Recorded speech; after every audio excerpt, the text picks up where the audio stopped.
Alrighty, so today I'm going to do a presentation on my piece that I wrote this semester for solo piano called Late Nights, City Lights. Okay, so it's a work for solo piano. It was requested by Chase Dobson over the summer. I said, I was texting him and I was like, I don't know what to write next. And he was like, cough, cough, write me a piece for solo piano. And I was like, okay. It was started this summer. I had the first motif idea over the summer, and then it was premiered at Emerging Sounds on November 21st. So just briefly before I play it, the influences I'm going to talk about today are the city, the soundscape of a city, any city, Steve Reich's double sextet, and my own experience with sound, color, synesthesia. Okay, now I will play it.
Wow.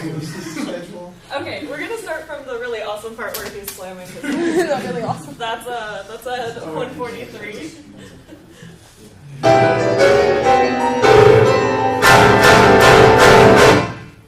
What?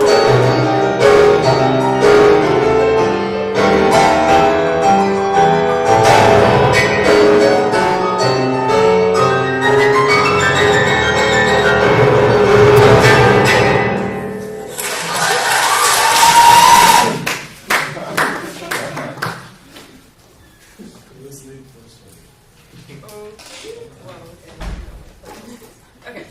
Okay. So back to the PowerPoint. Wait, where's Blake? Okay, sorry. I'm a PowerPoint novice. Okay. Influence number 1, the city. Over the summer, I visited New York City for the first time. That's me in the Empire State Building.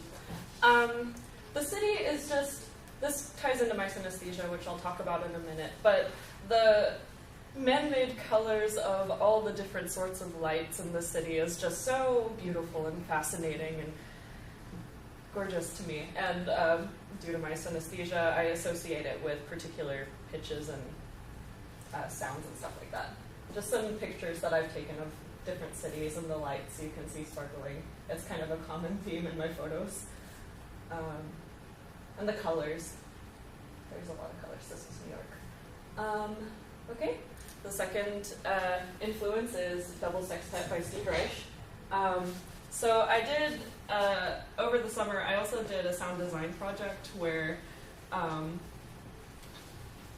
I had to create, I was given a muted video and I was supposed to create sound for it. And this is it was like a train video, and so I thought Steve Reich's Double Sextet fit perfectly for it.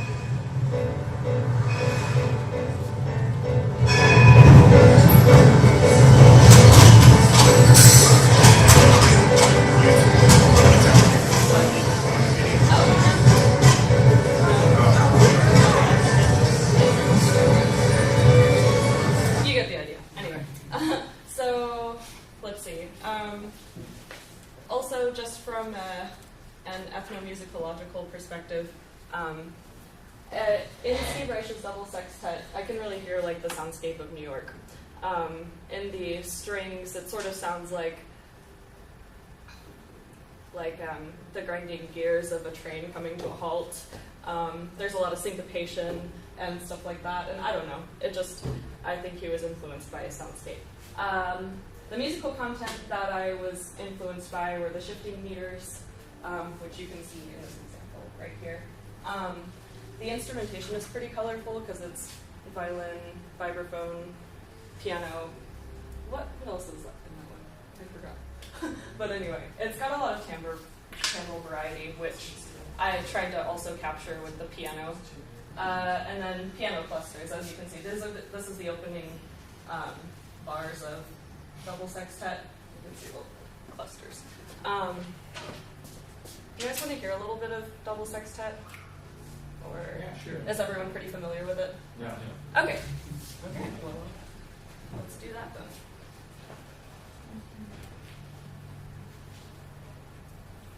I have it right here. This is when the other ones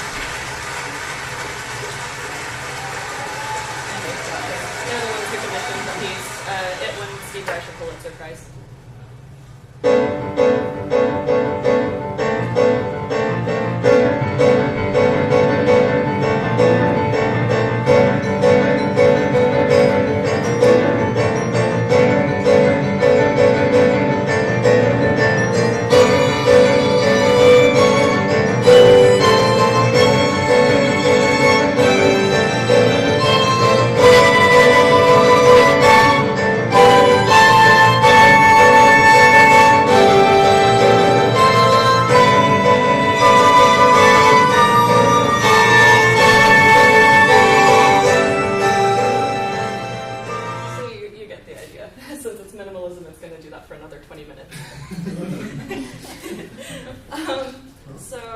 those were the features of that piece that really inspired me. I'm not as fancy as Brandon with PowerPoint. I don't know how to put the audio clips in there, so sorry about that. Okay, the third influence is my synesthesia, which is a neurological condition where sensory highways take detours to other parts of the brain. My brain's like, LOL, what? I, in particular, have sound color synesthesia, which is where pitches have certain colors for me. And like, I never knew why I was able to remember G until I realized that when I sing it, it sounds green. And I always think green when I'm trying to hit a high G because I'm a soprano. Yeah, so given this, I composed the first motif, the E flat, that one. Can't play as well as Chase, but you know, those three notes. When I was playing around on the piano, I heard them and I was like, oh, this reminds me of the city for some reason. And I realized just the other day that like E flat is yellow to me, G is green, and A natural is red. Well, guess what you find in the city that's green, yellow, and red? Also included in this motif. Okay, group participation. Anyone who knows my favorite interval, shout it on a count of three. Okay. Sorry, I got excited. You got too excited. So anyway, of course I have to include a tritone somewhere in it. So yeah, that's the dedication. The first motif is that E flat G A thing, which I call the taxi motif, but now I'm thinking it's like the stoplight motif because there's clusters and honking horns and stuff like that anyway. And then another motivic idea is the clusters, you see them in there. Which I'm sorry the first two pages are missing when I copied them. I don't know where they went, but you can see on the last page, and you could some of the clusters in there, and then you can also see on like the first page after the title page that I notated what the different cluster illustrations meant. I had to print like just white clusters everywhere in Sibelius and then go in and fill them in by hand. So that was kind of a pain, but whatever. And then another thing is syncopation and shifting meters, which is obviously reminiscent of double sextet. And also jazz music in general has a lot of syncopations. Jazz harmony, you guys can see ninth chords and seventh chords in the score. I tried to utilize this area up here because it's very sparkly and just sounds like city lights to me. And then glissandi as cadential/transitional gestures. You can see between most of the major parts of the piece I have, and then the next part begins. Okay. What I learned when it comes to composition, friends are your friend. As you can see, there's a ton of notes on this score. This is because the things that are actually printed is what I handed to Chase. But if you were following along with the score, you probably noticed that that's not really what the piece sounded like. There were a lot of, edits and stuff like that. And that's because working with Chase really helped me fine-tune it and, figure out ways to make it more idiomatic for the piano and just ways to make it better. It's especially helpful that you're a composer as well, I feel. But yeah, definitely work with your friends. And find your own personal synesthesia. This is something me and Dr. Frank talk about in our lessons, but once I discovered that I think about color in a musical way, I haven't really had any problems with writer's block because I can just sit down and write or paint something or draw something in colors and then I have musical ideas. And I'm not saying everyone here has some color synesthesia, but I bet you have something other than aural stimuli that you associate with music. Okay, this is a really long bullet point. But also about where you come from. You have your own unique perspective on the world, and you're all composers, and there have been sounds that have influenced you subconsciously or consciously. And perhaps recognizing the unique personal soundscape that you've experienced may help you parse out the finer points of your style that maybe you don't understand. Like, I realized that my car horn is a tritone, and I honk it a lot, so maybe that's why I love tritones so much. Or maybe it's because I listened to metal from the time I was 14 to now. You never know. Or not. I don't know if Steve Reich has ever said Double Sextet is inspired by New York City, but he won a Pulitzer, so. Lastly, thanks for watching. Does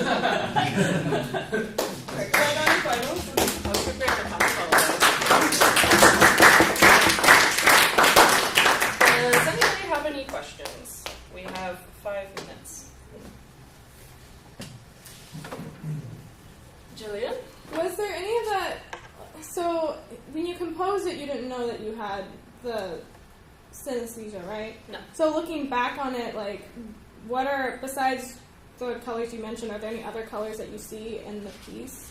Oh, well, actually, thanks for mentioning that. So clusters. So if I see a different color for every pitch, the concept of the piece is exploring all the colors of the city. So what are clusters? But a whole rainbow of colors. So the fact that clusters were a motivic part of that, I think, goes into that.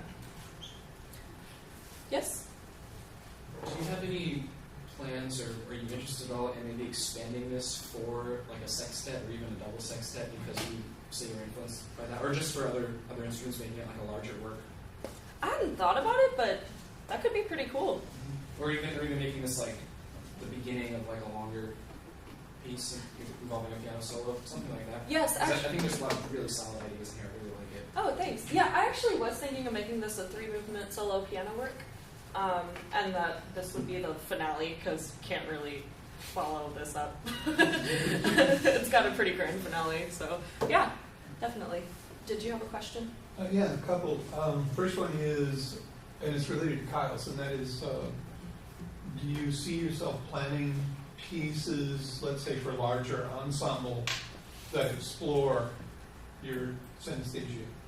Oh, definitely. I mean, from here on out going forward, I will probably always use music to explore my synesthesia in one way or another. Like, I'm writing a string quartet right now, and I'm drawing a picture for every movement, and I'm using the colors there to determine motivic content. And also connected somewhat, are you studying historically composers that had synesthesia? Not currently. Who out there had synesthesia? There's one in particular. Yeah, one big one. Scriabin. Oh, really? Scriabin. Oh. Oh. Look up Scriabin's color wheel. Oh, I heard about that. Okay. Yeah. Might You'll also, also. What? Yeah, and you'll also find in Berlioz' treatise on orchestration, he has a little touch of it because he'll actually talk about the various keys, and some of it has to do with mood, dullness, and brightness, and sometimes he actually has a little tinge of color reference in there, but Scriabin definitely, I think you'll find that's a pretty rich area to look at. Okay. And also the fact that Scriabin's output is notable for certain works for piano, but then it would seem like the full flower is music for orchestra. Okay. Yeah, I'll check them out. Messiaen is also worth looking into his solo piano music Okay. for similar reasons. Was he synesthetic as well? I think at least somewhat, but it would be interesting to know because I've worked with some musicians with synesthesia as well, and it seems like they're not. I mean, they don't map color onto music in exactly the same way, person to person. So it would be interesting. Like Michael's working on a piece for orchestra called the Ecstatic Orange. Mhm. It's all the different shades of color orange. Mm. And I wonder if you hearing that if you would experience the same shades of color, because he's very specific about the shade of color that he's describing musically. Mhm. It'd be interesting to see if you had the same experience. Yeah, that would be interesting. And if you keep your ears open long enough, you're going to hear people with synesthesia arguing. Yeah. Yeah, I And then they remember. argue, no, A is blue. You know? No, A is red. No, C is green. Blows over there. I mean, you get some harsh words. No question? Which you vote Two questions. First of all, in terms of harmonies, do you hear discrete colors or do you hear a blend? Harmonies, Yeah. like Like chord qualities. groups of pitches played at once. Well, like C major, C, E, G. C is like a certain shade of green, and then E is yellow, and then G is a darker shade of green, so I kind of hear it as like a wash of green and yellow. And then like minor 7 chords in general, I think it depends on the pitch they start on, but they tend to have a more like blue quality. But like A minor 7 is red, so. And what is D? D is blue. It's a lighter color of blue than B and B flat. F sharp is gold. Do you guys just want me to go through the whole piano and list what color every single? All right. Any other questions? Did you say you had 2 questions, or you? No, they were interrelated. Okay. Any other questions? All right. Okay. Well, thank you.